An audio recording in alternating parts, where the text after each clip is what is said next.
मैं ज़ैन Ali Hadi TV official से एक नए व्लॉग के साथ। आज का जो हमारा व्लॉग है ये है जी न्यूजीलैंड के एक नए वीज़ा प्रोग्राम के मुतल्लिक। इस वीज़ा प्रोग्राम के तहत आपको 3 साल का वर्क परमिट इशू होगा और इसके बाद आप 2 साल का मज़ीद एक्सटेंड करवा सकते हैं, यानी कि टोटल हो जाएगा 5 साल का। और इस वीज़ा प्रोग्राम के तहत जो आपकी सैलरी होगी वो होगी जी $3,000 से $10,000 तक। और ये डॉलर जो से हैं ये अमेरिकन डॉलर नहीं है, ये हैं जी न्यूजीलैंड डॉलर, और जिसकी वैल्यू है 170 के राउंड अबाउट है। इसके अलावा मैं आपको बताता चलूँ कि अगर आपका एक्सपीरियंस ज़्यादा है तो इस वीज़ा प्रोग्राम के तहत आपकी सैलरी इससे भी ज़्यादा हो सकती है। और इसके अलावा मैं आपको बताता चलूँ कि इसमें आपकी जो एज लिमिट है, अगर आप 18 साल से ज़्यादा हैं तो ठीक है। और इसके अलावा इसमें आइल्स रिक्वायर नहीं है। और इसके अलावा इसमें जो एजुकेशन है वो अगर आपकी अच्छी है तब तो बहुत अच्छी बात है, अगर कम भी है तो इसमें कोई ज़्यादा फ़र्क नहीं पड़ता। इसके अलावा मैं आपको बताता चलूँ कि इसमें जो आपको स्पॉन्सर वीज़ा है ये, यानी कि एम्प्लॉयर ही आपको अकोमोडेशन भी देगा और इसके अलावा आपको फूड का आपका इंतज़ाम भी जो सा एम्प्लॉयर ही करेगा। इसके अलावा ये जो वीज़ा है इसका जो सबसे बड़ा फ़ायदा ये है कि आपको 24 से 48 घंटे में पता चल जाएगा कि आपका जो वीज़ा है वो अप्रूव हुआ है या नहीं हुआ। और इसके अलावा इसमें अगर आप स्किल्ड हैं तब तो बहुत अच्छी बात है, अगर आप अनस्किल्ड हैं तब भी आप वीज़ा अप्लाई करें। इसमें बहुत ज़्यादा वीज़े आए हुए हैं। अब हम बात कर लेते हैं कि ये वीज़ा प्रोग्राम है कौन सा। ये है जी एक्रीडेटेड एम्प्लॉयर वर्क वीज़ा। ये एक्रीडेटेड वर्क जो एम्प्लॉयर वीज़ा ये है क्या? ये जी जो गवर्नमेंट ऑफ न्यूजीलैंड है इन्होंने ये वीज़े इशू किए हैं और इस वीज़ा प्रोग्राम के तहत आप जो है हफ्ते में कम से कम 30 घंटे काम कर सकते हैं। और इस वीज़ा प्रोग्राम के तहत मैं आप जैसे आपको पहले बता चुका हूँ कि आपको जो एम्प्लॉयर है वो आपका स्पॉन्सर है।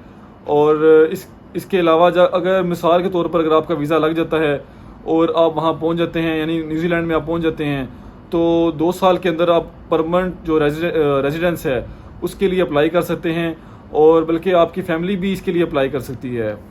और इसके अलावा क्योंकि ये स्पॉन्सर वीज़ा है तो इसमें ये मामलात हैं जी, जो एम्प्लॉयर है वही आपको अकोमोडेशन भी देगा, आपका खाने पीने का इंतज़ाम भी वो करेगा और आपकी ट्रैवलिंग का इंतज़ाम भी जो आपका एम्प्लॉयर है वही करेगा। इसके अलावा मैं आपको बताता चलूँ जिसकी वीज़ा फ़ीस है वो $750 है, यानी न्यूजीलैंड डॉलर है। और इसके अलावा आप ये जो वीज़ा है ये 5 साल का होता है। बेसिकली आप देखें, अगर आप इनकी जो ऑफिशियल वेबसाइट अगर आप वहाँ जाते हैं तो आपको पता चल जाएगा कि जो इसके ऊपर ही जो इनकी ऑफिशियल वेबसाइट है उधर ही बताया हुआ है कि ये जो वीज़ा है 3 साल के लिए पहले तो अलाउ होगा, लेकिन आप इसकी जो एक्सटेंशन है मज़ीद 2 साल और आप कर सकते हैं।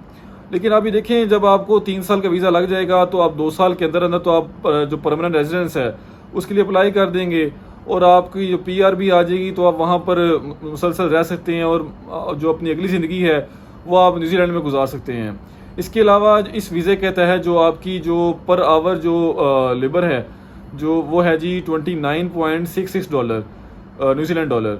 और अब हम बात कर लेते हैं कि इस वीज़ा प्रोग्राम के तहत आपकी उनकी क्या रिक्वायरमेंट है आपसे, यानी कि वो आपसे रिक्वायरमेंट उनकी क्या है कि जिसके तहत आप वीज़ा अप्लाई कर सकते हैं।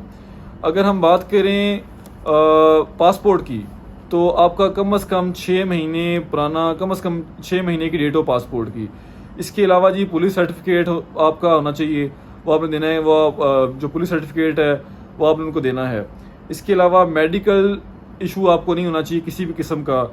इसके अलावा जी आपने बताना है उनको कि आपकी जो इंटेंशन है वो न्यूजीलैंड से मुतल्लिक अच्छी है, यानी कि आप वहाँ पर जाके काम करना चाहते हैं, ये आपकी इंटेंशन होनी चाहिए।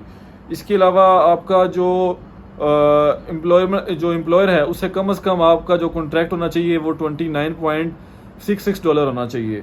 इसके अलावा जी आप पर कोई बैन नहीं होना चाहिए, इंटरनेशनल बैन नहीं होना चाहिए। जो मिसाल के तौर पर आप ट्रैवलिंग जिसे बैन कहते हैं वो नहीं होना चाहिए।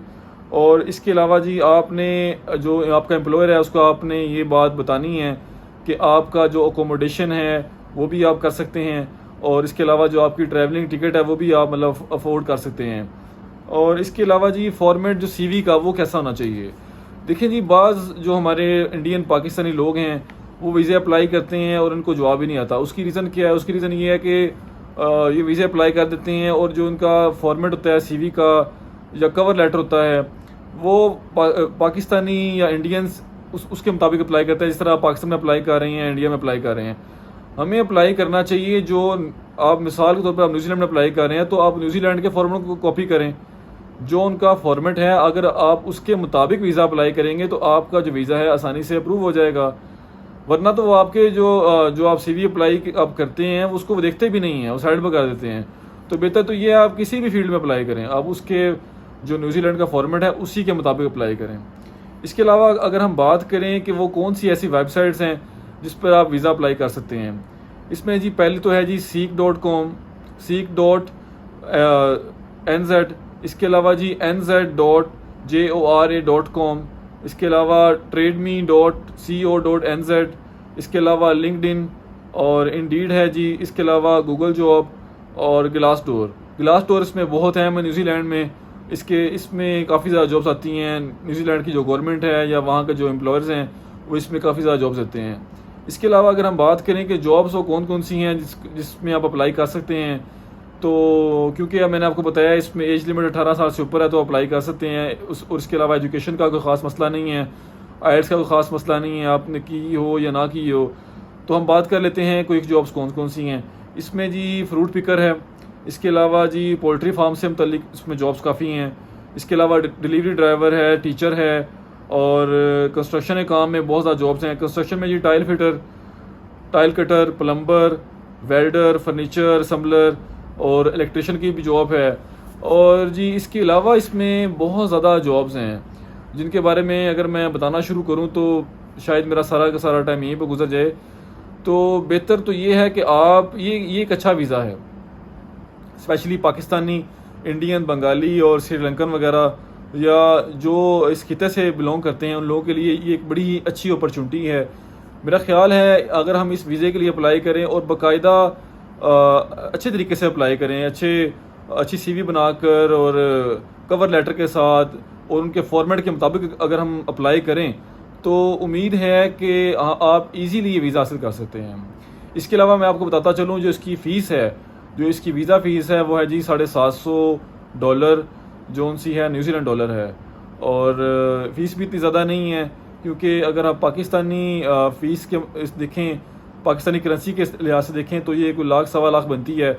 लेकिन आप ये देखें कि ये सारा प्रोसीजर आपने करना है फ़ीस वाला। दूसरा, जब आपका वीज़े का मामला आगे चल पड़ेगा, यानी कि जो आपका एम्प्लॉयर है वो आपको गो थ्रू दे देगा कि आप जी वीज़ा अप्लाई करें और आप अपनी फ़ीस उनसी है वो जमा करवा दें, तो ये अगला प्रोसीजर है। बहरहाल ये एक अच्छा वीज़ा है और हमें इस वीज़े के लिए अप्लाई करना चाहिए। चलिए जी, आज के लिए इतना ही। मिलते हैं अपने अगले व्लॉग में कुछ नई बातों के साथ। तब तक के लिए इजाज़त दीजिए। अल्लाह हाफिज़।